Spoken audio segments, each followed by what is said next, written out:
existe una organización criminal tan rica que mueve más dinero que algunos países enteros.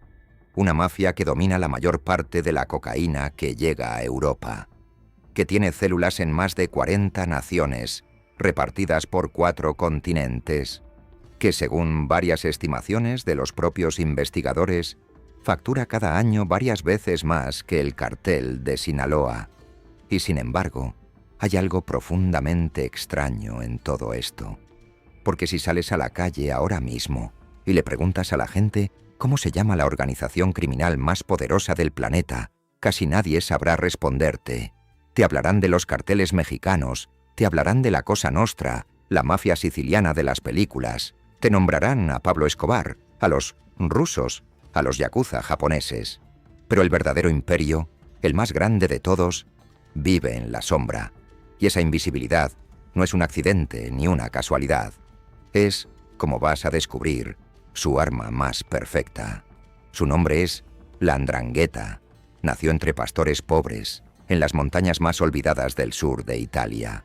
Durante más de un siglo fue considerada una mafia menor, rural, casi primitiva, eclipsada por la fama de sus hermanas sicilianas. Nadie la tomaba en serio. Y mientras nadie la miraba, fue creciendo. En silencio, generación tras generación, hasta convertirse en la dueña absoluta de la ruta de la cocaína europea y en una de las maquinarias de lavado de dinero más sofisticadas que jamás han existido. Hoy mueve decenas de miles de millones de euros al año. Controla uno de los puertos más grandes de Europa. Tiene policías, funcionarios, empresarios y políticos en su nómina.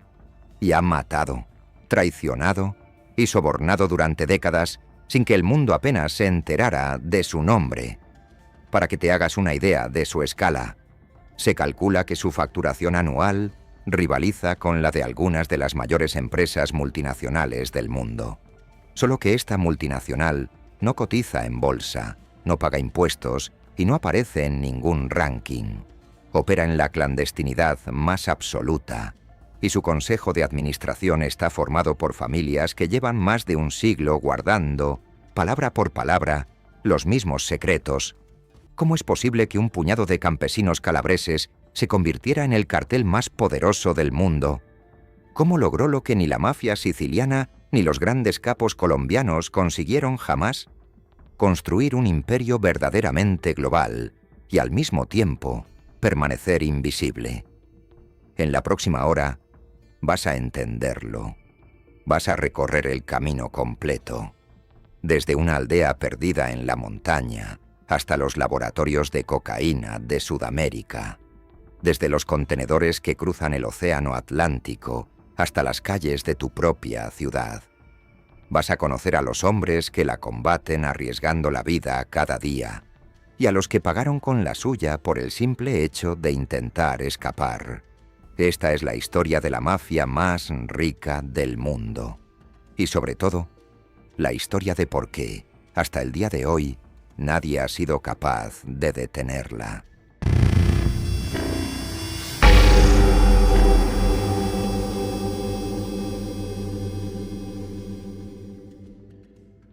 Para entender a la 'Ndrangheta, primero hay que entender la tierra que la parió.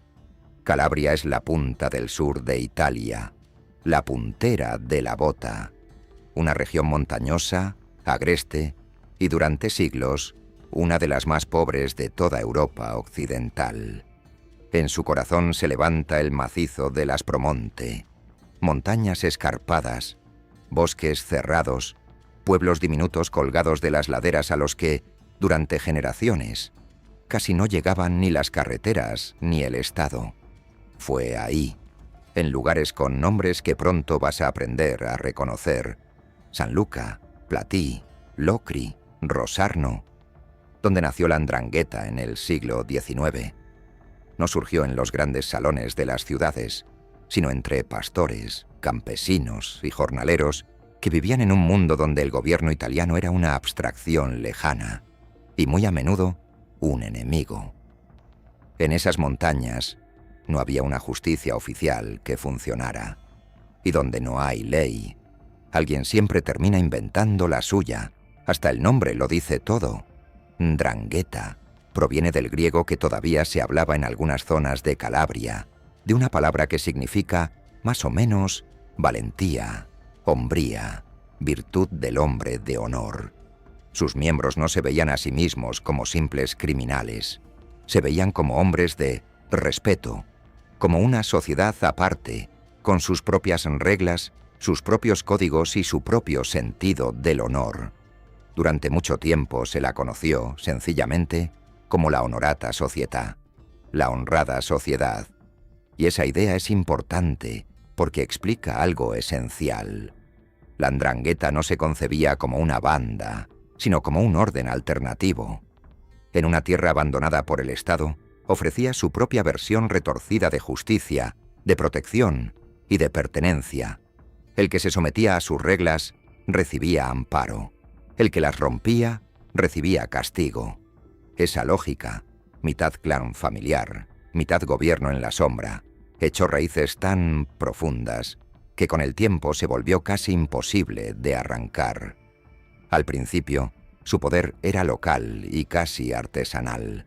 Extorsión a los campesinos y comerciantes de la zona. Robo de ganado. Control de los pequeños negocios del pueblo. Cobraban protección, resolvían disputas a su manera y respondían con violencia a quien se atrevía a desafiarlos. Era una mafia de aldea, dura pero limitada. Y aquí aparece la primera gran ventaja de la 'Ndrangheta, la que la acompañaría durante toda su historia. Nadie la consideraba importante. Mientras la Cosa Nostra siciliana acaparaba los titulares, las películas y la atención de la policía, los calabreses eran vistos como los parientes pobres y rústicos del crimen organizado italiano. Pastores con escopetas, gente de montaña. Un problema menor, casi folclórico. Esa subestimación fue un regalo envenenado para todos los demás, porque les permitió crecer sin que nadie les prestara demasiada atención. El primer gran salto llegó en los años 70 y llegó de una forma brutal: los secuestros. Durante esa época, los clanes calabreses se especializaron en raptar a personas adineradas del norte de Italia, llevarlas a las cuevas y refugios del Aspromonte, un territorio que conocían como la palma de su mano y donde la policía simplemente se perdía, y exigir rescates millonarios. No fue un caso aislado, ni dos.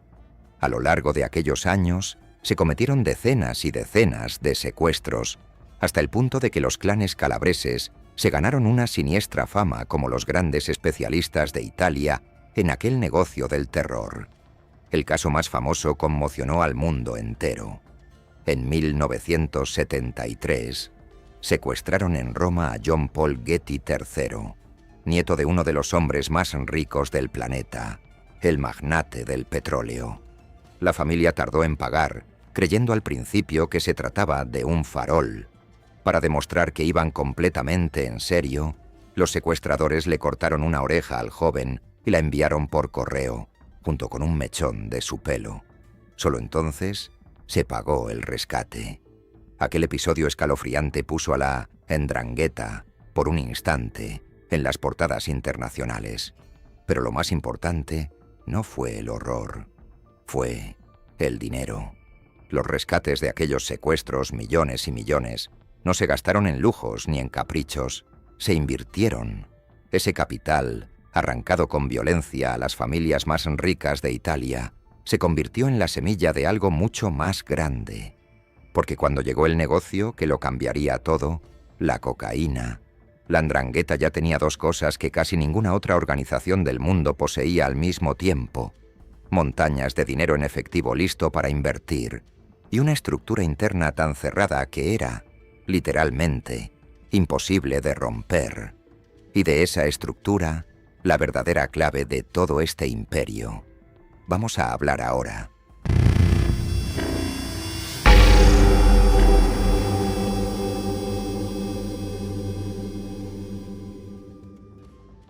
Si quieres entender por qué la 'Ndrangheta sigue en pie después de más de un siglo, después de miles de detenciones y de los juicios más grandes de la historia de Italia, tienes que entender una sola idea, la idea más importante de todo este documental. La 'Ndrangheta está construida sobre la sangre, y no es una metáfora. A diferencia de otras mafias, la unidad básica de la 'Ndrangheta no es un grupo de socios, ni de amigos, ni de simples cómplices. Es la familia real, biológica. A cada clan se le llama ndrina, y una ndrina está formada por padres, hijos, hermanos, primos, tíos.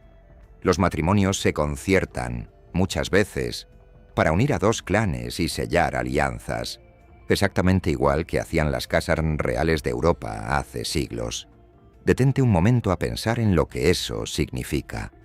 En casi todas las organizaciones criminales del mundo existe un mismo punto débil: el delator, el miembro que, cuando lo detienen y le ofrecen una rebaja de condena, decide hablar.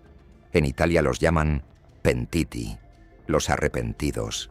Fueron precisamente ellos quienes hicieron caer a la mafia siciliana en los años 80. Un solo testigo que conoce los secretos por dentro puede derrumbar un imperio entero. Pero ¿qué ocurre cuando traicionar a la organización significa traicionar a tu propio padre, a tu hermano, a tu madre? Cuando delatar implica destruir a toda tu familia, a la gente que te crió, que comparte tu apellido y tu sangre, ahí está el secreto. Esa es la fortaleza que ninguna policía ha logrado derribar del todo. La lealtad de la 'Ndrangheta no se compra con dinero, ni se impone únicamente con miedo. Se hereda en la cuna. Por eso, durante décadas, mientras los arrepentidos sicilianos llenaban los tribunales, la 'Ndrangheta apenas tuvo traidores. Infiltrar a un agente encubierto era casi imposible.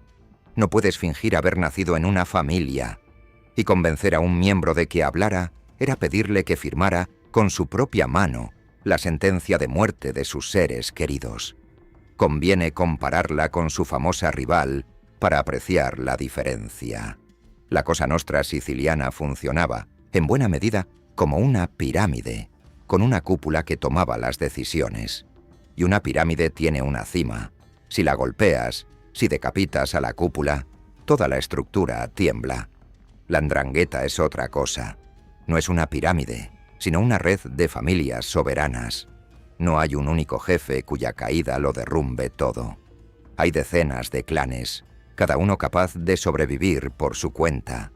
Esa diferencia de diseño, aparentemente técnica, es la razón por la que una resistió y la otra cayó.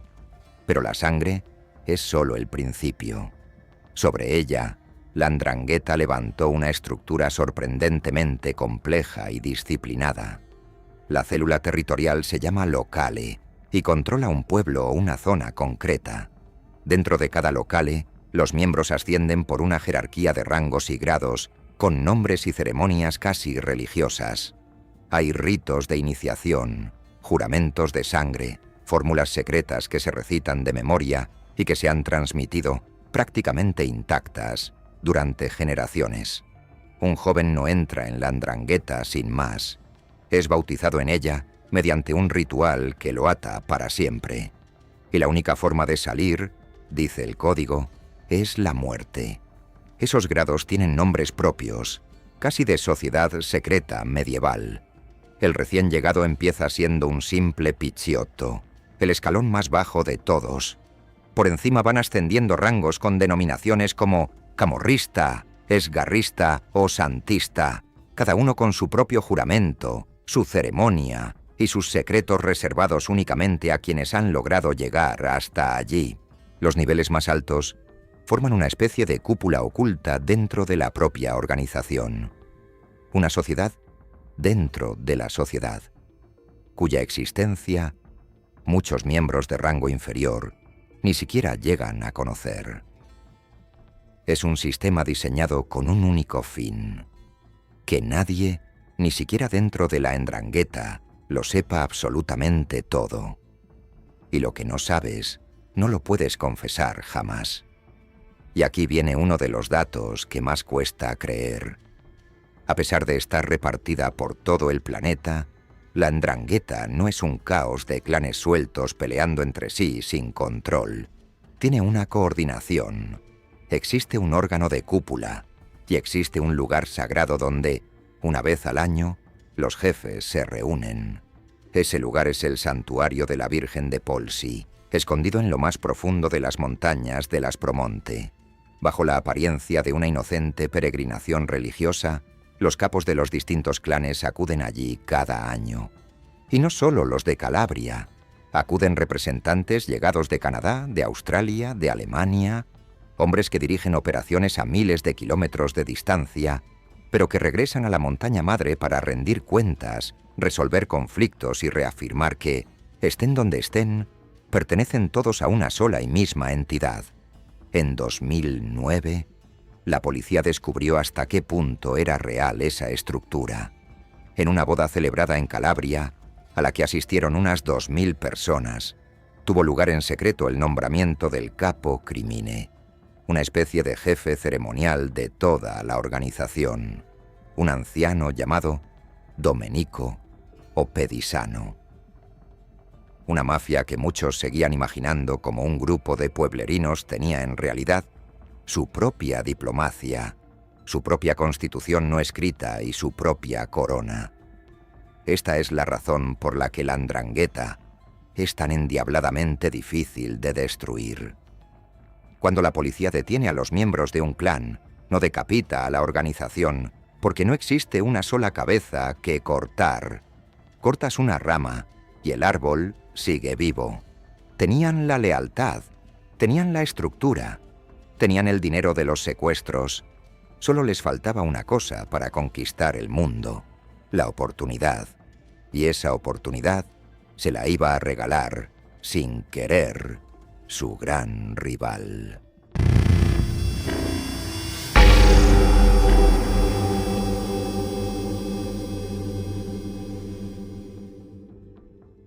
Durante casi todo el siglo XX, cuando el mundo pensaba en la mafia italiana, pensaba en una sola: la Cosa Nostra siciliana.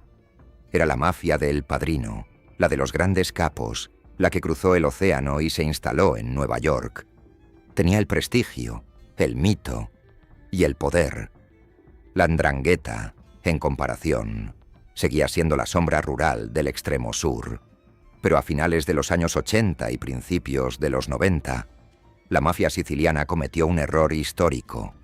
Un error del que la 'Ndrangheta tomó nota cuidadosamente, en silencio, desde sus montañas.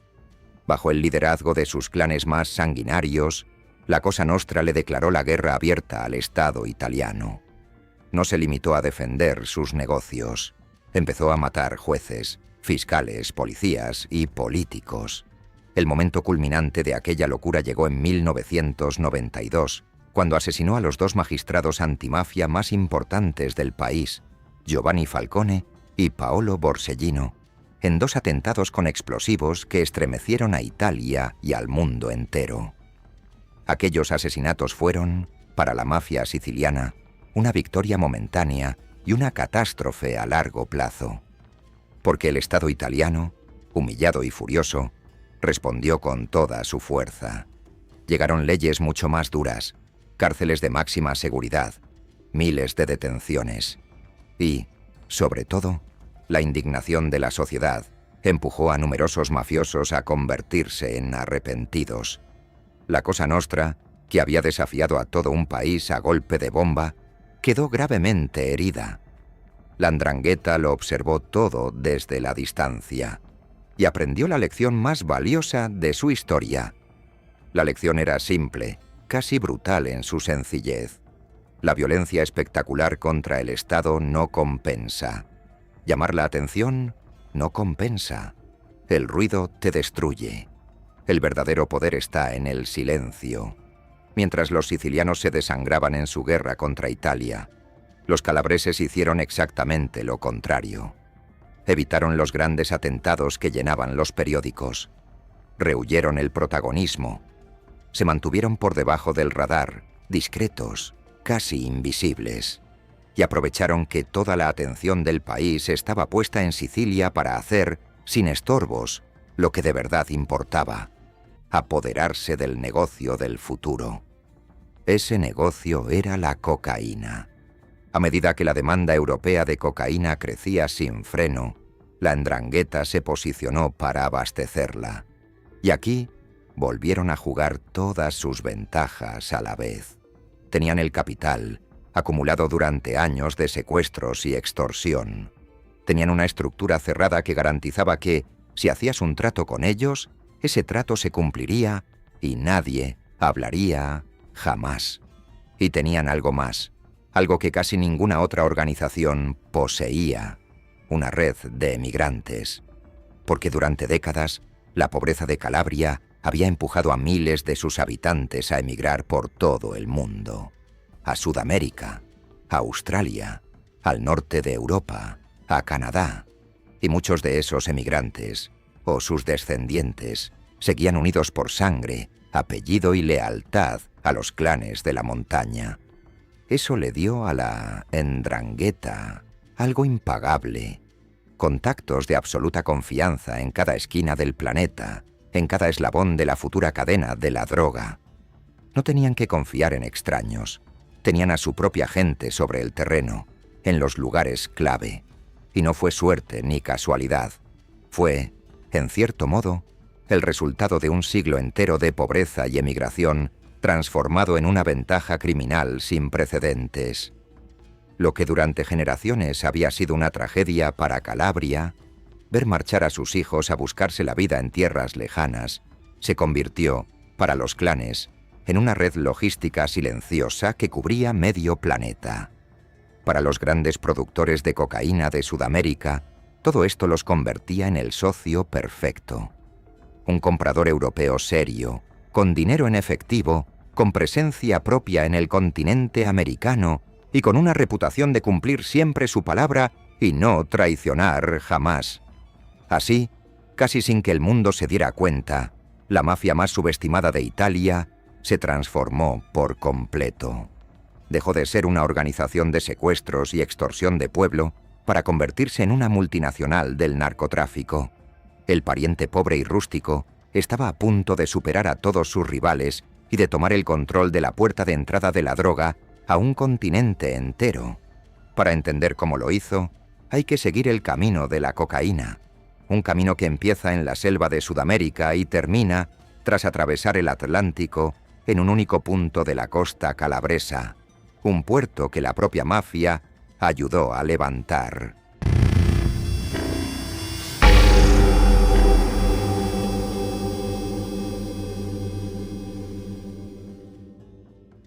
Aquí llegamos al corazón de la historia, a la razón exacta por la que la 'Ndrangheta se convirtió en la mafia más rica del mundo. Y todo se reduce a una sola palabra: cocaína. Pero la 'Ndrangheta no es simplemente otro grupo que compra y vende droga. Su auténtica genialidad criminal fue convertirse en algo mucho más poderoso, en el broker, el intermediario, el gran corredor de la cocaína europea. No solo importa su propia mercancía, también financia, organiza y protege los cargamentos de otros. Ofrece servicios, cobra comisiones. Se ha colocado en el centro mismo del negocio, de modo que casi nadie puede mover grandes cantidades de cocaína hacia Europa sin que la 'Ndrangheta, de una forma u otra, termine llevándose su parte. El camino empieza muy lejos de Italia, en los países productores: Colombia, Perú, Bolivia. Allí, la 'Ndrangheta tejió algo que muy pocos lograron: relaciones directas, estables y duraderas con los grandes proveedores sudamericanos, incluidos grupos paramilitares colombianos dedicados al narcotráfico, como el llamado Clan del Golfo. No compraban a través de cadenas de intermediarios que encarecen y delatan. Tenían a sus propios hombres sobre el terreno, negociando cara a cara con quienes controlan la producción. Y tenían un embajador. Su nombre era Rocco Moravito. Para entender su papel, basta con saber cómo lo describían los propios investigadores: el embajador de la 'Ndrangheta en Latinoamérica. Durante años operó al otro lado del océano, tejiendo la red que conectaba la selva sudamericana con las montañas de Calabria. Y su historia da la medida exacta de la escala y la audacia de esta gente. En una ocasión, su clan llegó a organizar un intercambio de armas por droga, ofreciendo un contenedor de fusiles Kalashnikov a una organización criminal brasileña a cambio de grandes cantidades de cocaína destinadas a Italia. Morabito se convirtió en uno de los narcotraficantes más buscados del mundo, fugitivo durante años, símbolo de hasta dónde había logrado estirarse el brazo de la mafia calabresa. Una vez comprada, la cocaína tenía que cruzar el Atlántico. La mayor parte de la droga producida en Colombia, Perú y Bolivia sale hacia Europa a través de los puertos de Brasil, escondida entre mercancía legal. Frutas, madera, café, cualquier cosa capaz de llenar un contenedor. Desde Sudamérica, los cargamentos viajan hacia varios destinos del continente europeo. Grandes puertos del norte como Amberes, en Bélgica, o Rotterdam, en los Países Bajos, se han convertido también en puntos calientes de entrada. Pero hay uno que durante años fue, por encima de todos, la Gran Puerta, el punto donde la 'Ndrangheta jugaba en casa. Ese punto es el puerto de Gioia Tauro. Gioia Tauro está en la costa de Calabria, sobre el mar Tirreno, y es uno de los puertos de contenedores más grandes de toda Europa. Un coloso por el que pasan cantidades inmensas de carga. Pero hay un detalle que lo cambia todo, un detalle que resume como ningún otro la astucia de esta organización. La 'Ndrangheta no se limitó a colarse en el puerto. Ayudó a construirlo. Empresas controladas por los clanes participaron en su edificación y en su funcionamiento. Levantaron con sus propias manos la mismísima puerta por la que después iban a inundar de cocaína todo un continente. Y una vez dentro, el sistema que montaron es de una precisión escalofriante. Imagina un contenedor cargado de cocaína que llega a Gioia Tauro, escondido entre mercancía legal. Para que ese contenedor pase sin ser detectado, hace falta una cadena de complicidades, y la 'Ndrangheta la tiene engrasada hasta el último eslabón. Los investigadores la han desmontado pieza por pieza. Están los miembros de la mafia que organizan el envío desde Sudamérica. Están los coordinadores en tierra que reclutan y manejan a los trabajadores corruptos del puerto, pagándoles una comisión que va del 7 al 20% del valor de la carga ilegal. Están los operadores portuarios cómplices que se aseguran de que esos contenedores contaminados no acaben en la zona de inspección. Y la corrupción llega hasta lugares insospechados. En una operación, los investigadores descubrieron a un funcionario de aduanas que alteró el resultado del escáner de rayos X de un contenedor que ocultaba 300 kilos de cocaína. Su pago por falsear ese único control, el equivalente a un 3% del valor del cargamento. Esto no es contrabando improvisado, es una industria perfectamente organizada. Y hay otro peaje invisible.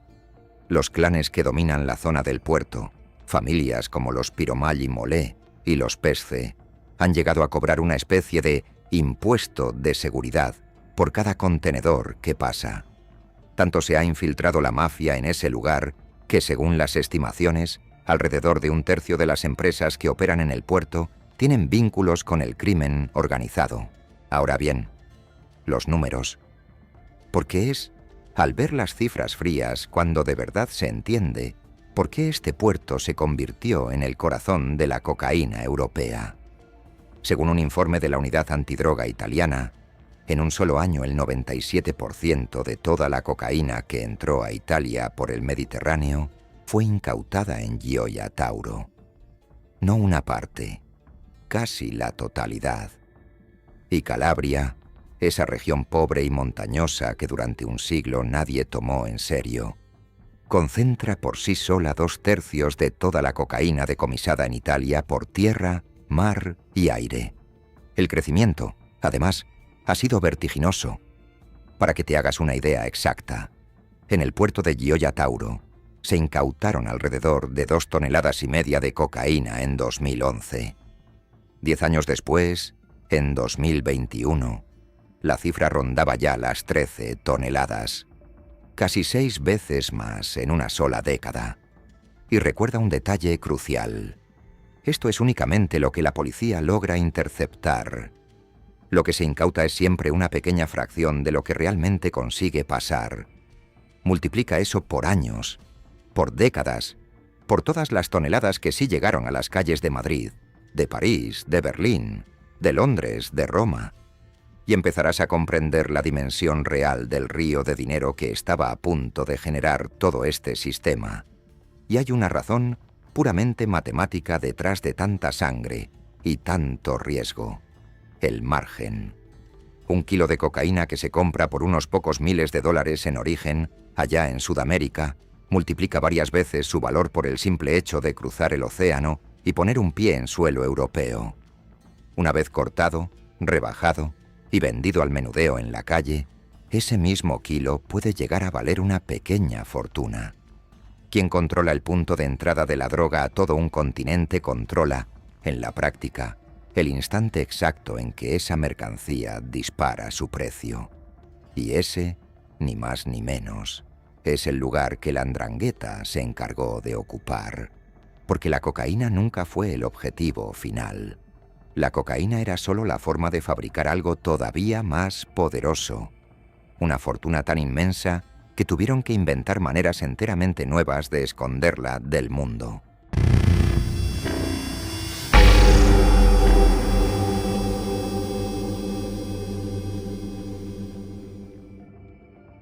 Llegamos a la cifra que da título a esta historia, la que convierte a la 'Ndrangheta no en una mafia más, sino en la mafia más rica del mundo.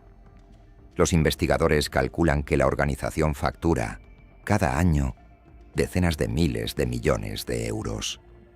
Es una cantidad tan enorme que cuesta visualizarla. Supera el Producto Interior Bruto de países enteros. Y, para ponerla en perspectiva con un nombre que todos reconocemos, según algunas estimaciones, la 'Ndrangheta llega a mover varias veces más dinero que el cartel de Sinaloa, la temida organización mexicana. Léelo otra vez, despacio. Una mafia de la que la inmensa mayoría de la gente nunca ha oído hablar factura, posiblemente mucho más que el cartel más famoso del planeta. Pero ganar ese dinero, por difícil que parezca, no es lo más complicado. Lo más complicado es esconderlo. Cuando una organización genera miles de millones en efectivo procedente de la droga, se enfrentas a un problema gigantesco.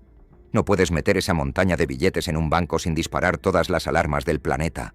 Necesitas convertir ese dinero sucio en dinero limpio, en dinero que parezca legal, que puedas gastar, invertir y heredar a plena luz del día, sin que nadie pregunte de dónde salió. Ese proceso se llama blanqueo de capitales, y la 'Ndrangheta lo ha convertido sencillamente en un arte. ¿Cómo lo hacen? Comprando, literalmente, trozos enteros de la economía legal. Restaurantes, pizzerías, hoteles, bares, empresas de construcción, concesionarios de coches, supermercados, negocios aparentemente normales, abiertos en ciudades aparentemente normales, que en realidad funcionan como gigantescas lavadoras de dinero. El efectivo de la cocaína entra por la puerta de atrás disfrazado de facturación legítima y sale por la de delante, convertido en beneficios respetables. Y de paso, esos negocios le regalan a la mafia algo todavía más valioso que el propio blanqueo: una fachada de normalidad. Un vecino que regenta 3 restaurantes prósperos no parece un narcotraficante. Parece simplemente un emprendedor de éxito. Y esto no ocurre solamente en Italia. Aquí está una de las claves para entender por qué la 'Ndrangheta es tan peligrosa y tan invisible al mismo tiempo. Es global, de verdad. Sus operaciones se extienden por más de 40 países. Ha inundado de inversiones el rico norte de Italia, donde el dinero parece limpio y nadie sospecha de unos humildes pueblos del sur. Se han incrustado profundamente en Alemania, muchas veces a través de restaurantes y pizzerías que sirven de tapadera perfecta, y ha llegado tan lejos como Australia, donde según las propias autoridades australianas, la organización blanquea miles de millones de dólares al año a través de la economía del país. Detente un segundo a pensar en lo que eso implica de verdad. La droga que se consume una noche cualquiera en una discoteca europea puede terminar financiando un restaurante en Alemania, una constructora en el norte de Italia o una inversión inmobiliaria al otro lado del mundo. El dinero se mueve, se mezcla, se disuelve en la economía real hasta volverse prácticamente imposible de rastrear. Y mientras tanto, la organización gana respetabilidad, contactos y poder en cada lugar donde planta su dinero. Y conviene no olvidar que la cocaína, con ser su gran tesoro, no es ni siquiera su único negocio. La 'Ndrangheta saca dinero de prácticamente cualquier actividad ilícita imaginable: tráfico de armas, extorsión, fraude, amaño de contratos y de obras públicas. Pero uno de sus negocios más oscuros y menos conocidos resulta sencillamente escalofriante. Durante años, según las revelaciones de antiguos miembros convertidos en testigos, algunos clanes se lucraron con el tráfico ilegal de residuos, cobraban por deshacerse de desechos tóxicos e incluso, según esas denuncias, radiactivos, y los enterraban en el campo o los hacían desaparecer hundiendo en el mar barcos enteros cargados de veneno. Envenenaron su propia tierra y su propio mar a cambio de dinero. Es la prueba más cruda de una verdad muy simple. Para esta organización, todo, absolutamente todo, es mercancía. Porque hay un último ingrediente, quizá el más inquietante de todos. La 'Ndrangheta no opera sola en la sombra. Opera de la mano de gente a la que jamás llamarías mafiosa. Durante mucho tiempo, se imaginó a estas organizaciones como un mundo aparte, completamente separado de la sociedad decente. Pero las grandes investigaciones de los últimos años han revelado algo mucho más incómodo: la existencia de lo que los fiscales llaman la zona gris. Una red de profesionales, empresarios, abogados, funcionarios y políticos que hacen negocios con los clanes. Gente con corbata, con despacho, con cargos públicos, que presta sus servicios, abre puertas y mueve influencias a cambio de su tajada del pastel. Esa es la verdadera fuerza de la 'Ndrangheta moderna. No son solo hombres armados escondidos en una montaña. Son inversores, son socios silenciosos dentro de la economía legal. Son una mano oculta metida en el propio sistema. Y por eso resulta tan endiabladamente difícil de combatir. No puedes detener a todo un imperio simplemente esposando a unos cuantos sicarios, cuando una buena parte de ese imperio viste traje y firma contratos perfectamente legales. Pero toda esta maquinaria, el dinero, los negocios, la respetabilidad, descansa sobre un cimiento mucho más oscuro. Porque para mantener el silencio, para proteger los secretos y para imponer el respeto que hace funcionar todo lo demás, la 'Ndrangheta nunca ha renunciado a su herramienta más antigua y más brutal: la sangre, la de verdad, la que se derrama en la calle. Y para entender hasta dónde es capaz de llegar, hay que viajar a una madrugada de agosto de 2007, a una ciudad tranquila de Alemania, donde el silencio de esta mafia estalló a tiros delante de todo el mundo.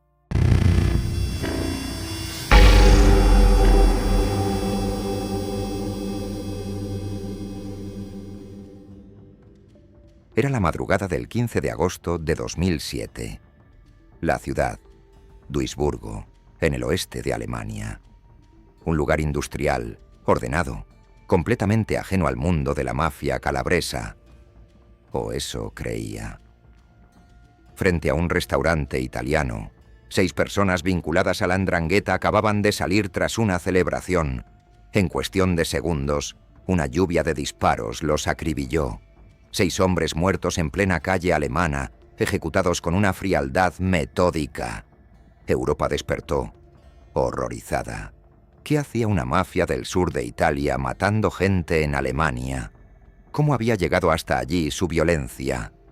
La respuesta era una palabra que define buena parte del alma de la 'Ndrangheta: la faida, la venganza, la guerra de sangre entre clanes. Aquella masacre no fue un ajuste de cuentas por droga ni por territorio. Fue un capítulo más de una vendetta que llevaba décadas cobrándose vidas, una guerra entre dos familias del pueblo de San Luca, los Nirta Strangio y los Pelebot Tari. Y lo más estremecedor de todo es cómo había empezado. El origen de aquel odio mortal se remontaba a un incidente casi absurdo, ocurrido años atrás durante un carnaval. Una broma, unos huevos lanzados, una humillación. Algo que en cualquier otro lugar del mundo se habría olvidado al día siguiente. Pero en el código de la 'Ndrangheta, una ofensa exige sangre. Y la sangre exige más sangre. Lo que empezó como una tontería de carnaval se transformó, año tras año, muerte tras muerte, en una guerra que terminó tiñendo de rojo una calle alemana a miles de kilómetros de distancia. La masacre de Duisburgo le mostró al mundo dos verdades igual de incómodas. La primera, que la 'Ndrangheta ya no era un problema local de Calabria, sino una organización firmemente plantada en el corazón de Europa. La segunda, que por muy sofisticada que se hubiera vuelto, por muchos restaurantes y empresas legales que controlara, en su núcleo seguía latiendo la misma lógica arcaica y brutal del honor y la venganza. Esa misma lógica explica por qué es tan difícil que alguien, dentro de este mundo, se atreva a hablar. El código del silencio, la omertá, no es una simple costumbre, es una ley que se impone con terror. Y para entender el precio exacto de romperlo, no hace falta mirar a los grandes capos ni a las masacres. Basta con mirar a una sola mujer. Su nombre era Lea Garófalo. Lea nació dentro de la 'Ndrangheta. En su familia, el crimen organizado no era una elección que se tomara un día. Era el aire que se respiraba desde la cuna. Su pareja, el padre de su hija, era un hombre del mundo de la droga. Y Lea, en algún momento, tomó la decisión más peligrosa que puede tomar alguien nacido en ese mundo. Quiso salir. Quiso una vida distinta para ella y, sobre todo, para su hija. Y dando un paso aún más arriesgado, decidió colaborar con la justicia. Decidió hablar. Durante años vivió bajo protección, mirando constantemente por encima del hombro, sabiendo perfectamente lo que les ocurre a los traidores, hasta que, en 2009, fue atraída con engaños y secuestrada. La asesinaron y, en un intento espeluznante de borrar cualquier prueba de su existencia, su cuerpo fue destruido. La mujer que se había atrevido a desafiar a la mafia de su propia familia fue, literalmente, hecha desaparecer del mundo. Pero la historia de Lea Garófalo no terminó en silencio. Y esa es quizá la parte más poderosa de todo este relato, porque su hija, Denise, hizo lo impensable. Tras la desaparición de su madre, se presentó ante la justicia. Testificó contra su propio padre y contra los responsables del crimen. Una joven, prácticamente sola contra todo, decidió romper la cadena de sangre y de silencio que había atado a su familia durante generaciones. Eligió la verdad por encima del apellido, y al hacerlo, demostró algo enormemente importante, que el muro de la omertá, ese muro que durante tanto tiempo pareció indestructible, sí se podía agrietar. La 'Ndrangheta había construido un imperio sobre el miedo y la sangre. Pero ese mismo miedo, esa misma crueldad, empezó poco a poco a crear enemigos dispuestos a arriesgarlo absolutamente todo para combatirla. Y al frente de esa batalla se colocó un hombre que lleva más de 30 años viviendo como un objetivo. Un hombre que renunció a una vida normal para dar caza a la mafia más poderosa del mundo.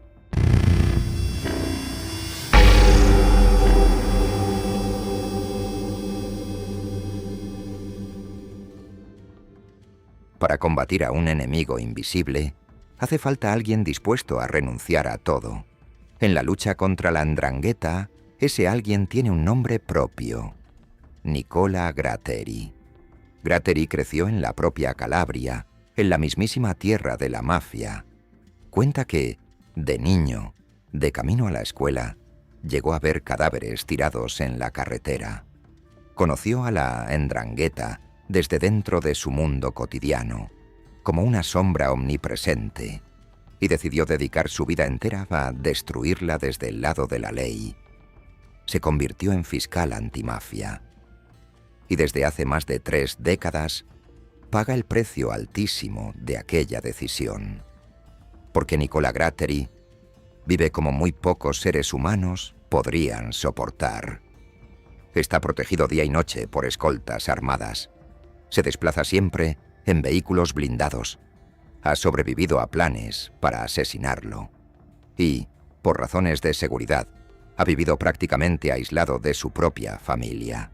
Separado de su esposa, viéndose con ella solo en lugares protegidos, encontrándose con sus hijos apenas unos minutos cada cierto tiempo. Ha sacrificado la vida privada, la libertad y la tranquilidad que cualquiera de nosotros da por sentadas, todo para perseguir a una organización que lo quiere ver muerto.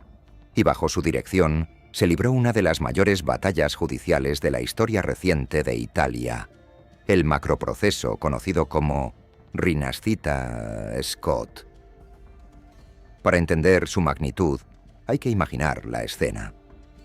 Las autoridades llegaron a construir una sala de tribunal especial, una auténtica sala búnker, expresamente para poder albergar el juicio. En el banquillo se sentaron más de 300 acusados, desfilaron cientos de abogados, se escucharon cerca de 900 testigos. Fue un esfuerzo colosal, comparado por muchos con los históricos macrojuicios que en su día golpearon a la mafia siciliana. Un intento titánico de lograr lo que durante décadas pareció sencillamente imposible: llevar a la 'Ndrangheta en masa ante la justicia. Y tras años de proceso, llegaron las condenas. Más de 200 personas fueron declaradas culpables. Las penas sumadas alcanzaron miles de años de cárcel, por delitos que iban desde el narcotráfico y la extorsión hasta la asociación mafiosa.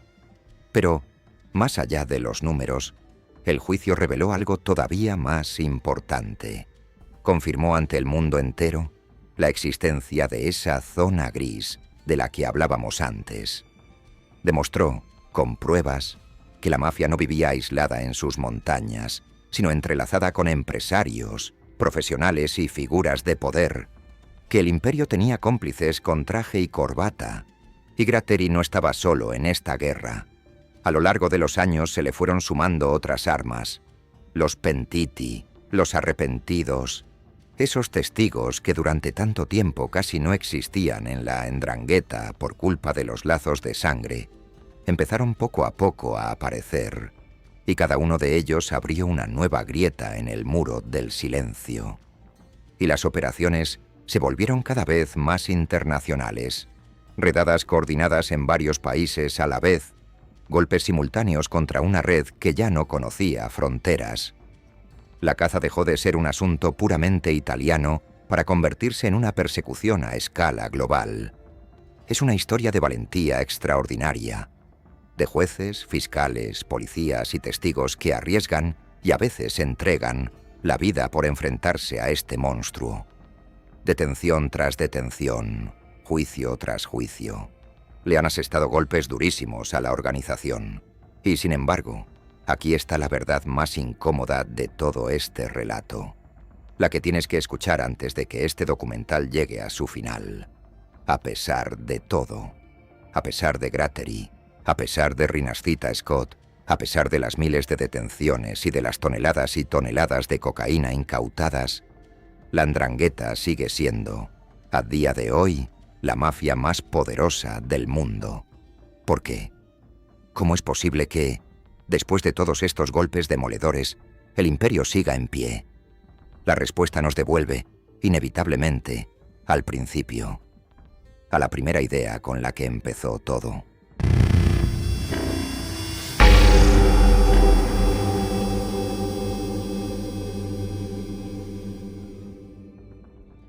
Recuerda lo que dijimos al comienzo. La fuerza de la 'Ndrangheta nunca estuvo en un solo jefe, ni en un solo clan, ni en una sola ciudad. Su fuerza está en la sangre, y por eso es tan difícil de matar. cuando la policía detiene a los miembros de una familia, cuando un capo entra en la cárcel, cuando se desmantela una red entera, la organización no muere. Porque no es una pirámide con una cúpula que se pueda derribar de un golpe. Es un bosque de familias, unidas por siglos de tradición, lealtad y sangre. Cortas un árbol y los demás siguen creciendo. Detienes a una generación y la siguiente ya está preparada para ocupar su lugar. La misma estructura que la hizo poderosa es la que la vuelve casi inmortal. Y mientras tanto, la cocaína sigue fluyendo. Los contenedores siguen llegando a los puertos. El dinero sigue lavándose en restaurantes, en hoteles, en constructoras, en inversiones repartidas por más de 40 países. La maquinaria que tardó más de un siglo en construirse no se detiene por unos cuantos juicios, por dramáticos y heroicos que sean. Pero quizá lo más perturbador de toda esta historia no es su poder, ni su dinero, ni siquiera su violencia. Es su invisibilidad. Porque la 'Ndrangheta ha conseguido algo que ninguna otra organización criminal logró jamás. Ser la más rica y la más poderosa del planeta, y al mismo tiempo permanecer prácticamente desconocida. Mientras el mundo veía películas sobre la mafia siciliana y series sobre los carteles, los verdaderos amos del narcotráfico europeo trabajaban en silencio, sin titulares, sin leyendas, sin rostro. Y ese silencio tiene una consecuencia que te toca a ti mucho más de lo que imaginas. Porque este imperio no vive solamente en unas montañas lejanas de Calabria. Vive en la economía de tu propio continente. En negocios que parecen normales, en calles que parecen tranquilas, en ciudades que creías completamente ajenas a todo esto. El dinero de la cocaína que mueve esta organización puede estar ahora mismo circulando por un restaurante, un comercio o una inversión a la vuelta de tu esquina, sin que absolutamente nadie lo sospeche. La 'Ndrangheta apostó, hace más de 100 años, por una idea tan brillante como terrible, que el verdadero poder no es el que se ve, sino el que se esconde, que la fama es debilidad y el silencio es fuerza. Y hasta el día de hoy, esa apuesta le ha funcionado a la perfección. Han sobrevivido a la pobreza, a la guerra, a la fama de sus rivales, a los mejores fiscales del país y a los juicios más grandes de la historia de Italia. Han convertido la sangre en lealtad, la lealtad en silencio y el silencio en un imperio global. Esta fue la historia de la mafia más rica del mundo, la organización que controla la cocaína de Europa desde las sombras. Y la pregunta con la que te dejamos no es si algún día será derrotada. La verdadera pregunta es ¿cuánta gente, mientras tanto, seguirá sin conocer siquiera su nombre?